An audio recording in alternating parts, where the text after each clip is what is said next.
In 1997, the United Nations issued the Universal Declaration on the Human Genome and Human Rights. In it, it referred to the human genome as, in a symbolic sense, a heritage of humanity. Highly respected bioethicist George Annis has proposed that any attempt to alter inheritable genetic features should be considered a crime against humanity. What should we think? What should we think about the idea of radically manipulating by means of changing the human genome?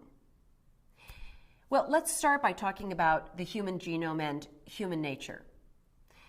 Put literally, the human genome is simply the entire collection of human genes now in existence, the genes found in every woman, man, child here on Earth.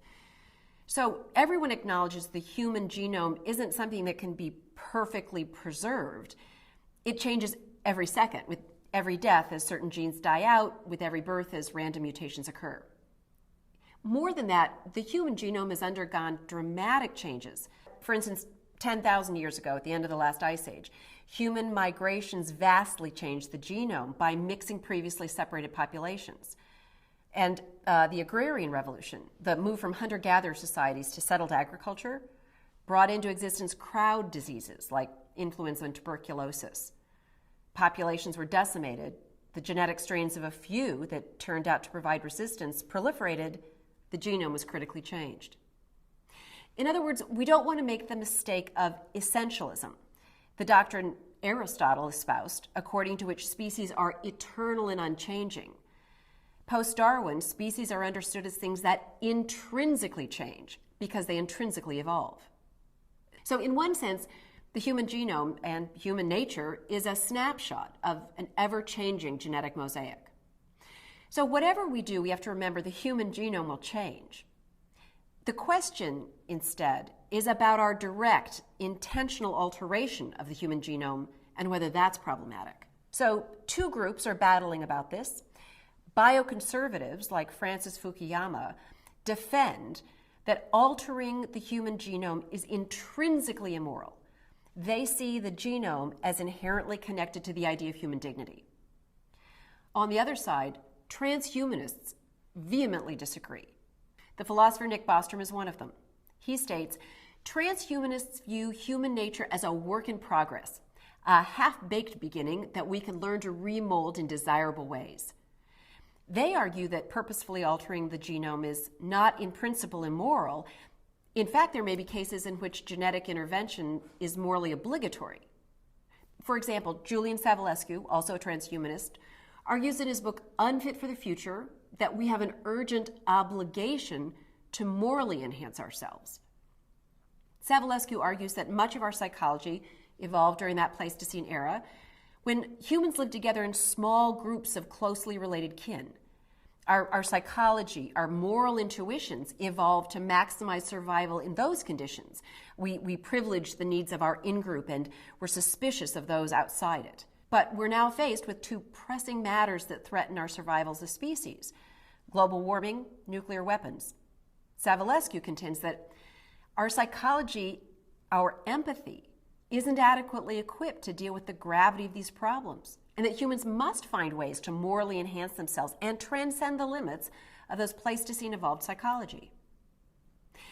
Now, whether one agrees with the bioconservative or the transhumanist on the in-principle question, that is, on whether changing the human genome is in its nature immoral, one might have deep concerns with the transhumanist program and what it would look like in practice. Forays into this technology could have lots of unintended consequences, many irreversible. Moving from theoretical knowledge of the workings of a gene, however deeply grounded, at some point needs empirical verification. Models only go so far before they have to be field tested.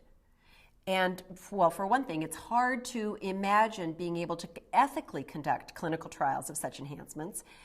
And then to check out how they scale, this is a hard idea to imagine beta testing. And if the genetic change has precisely the biological effects we hope for, there's still a risk of massive unintended consequences. Think of the rollout of Savulescu's program.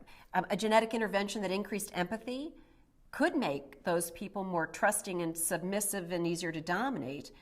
So what's the rollout look like? Unless everyone simultaneously got that enhancement, You'd have portions of the population more easily dominated by those without the genetic modification. Nor would all people seek to use these technologies for good. Renegade agents could abuse the knowledge. Governments could implement horrible state eugenic programs. Once developed, this technology might be incredibly difficult to regulate and control. In short, this may be dangerous knowledge. All this said, it may be too crude to lump together all genetic interventions. Highly selective ones might be good, maybe even crucial as adaptations to a changing world. For instance, imagine some people get beneficial mutations that are more adaptive to challenges like lessened ozone, warming world. Well, evolution takes a very long time, namely generations, to disseminate any new beneficial design. An intervention to more directly disseminate that gene, if supported by careful scientific review, if endorsed by the world community, might be very different from a rogue government creating superhumans. This last thought points to one of the most interesting and arguably important points. Whom does our genome belong to? A key aspect of the UN Declaration is that it belongs to us, that it is a common good, not a private good. Hence, one might well think that decisions about whether to do any intentional changes to the genome belong not to individuals, not to corporations, not to individual governments, but to all of us.